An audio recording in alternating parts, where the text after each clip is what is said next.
Mnuchin warns Congress of a risk of permanent damage to the economy.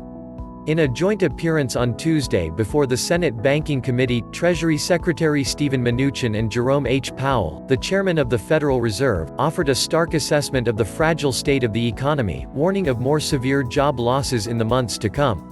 But they offered contrasting views of how best to buttress the economy. Mr. Powell suggested that more fiscal support to states and businesses might be needed to avoid permanent job losses. Mr. Mnuchin suggested that without an expeditious reopening, the economy might never fully recover. Here are key highlights from their testimony. Mr. Mnuchin warned that the economy might sustain permanent damage if states extend their shutdowns for months.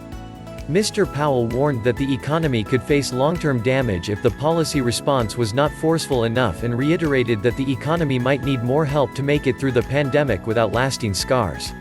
But he was careful to avoid giving Congress explicit advice and made sure to cushion his suggestions as a conditionality. Mr. Powell suggested that the central bank might expand its program to buy municipal debt and agreed that state and local governments could slow the economic recovery if they laid off workers amid budget crunches. Mr. Mnuchin, who previously said he expected that Treasury would return all $454 billion from Congress, changed that benchmark on Tuesday, saying the base case now was that the government would lose money. "Our intention is that we expect to take some losses on these facilities," he said. Some lawmakers have been pressing Treasury and the Fed to deploy their capital aggressively and not worry about taking losses. Mr. Powell said even after states reopened, a full recovery would not come until the health crisis was resolved. The no. One thing, of course, is people believing that it's safe to go back to work.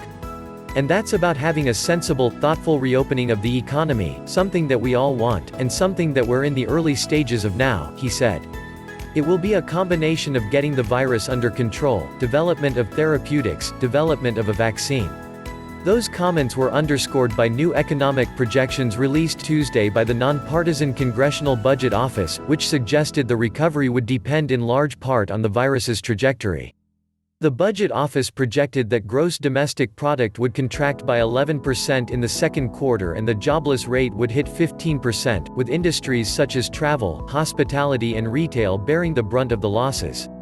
The range of uncertainty about social distancing, as well as its effects on economic activity and implications for the economic recovery over the next 2 years, is especially large, the report noted, adding that future waves could be smaller, of a similar size or larger than the initial wave experienced this spring.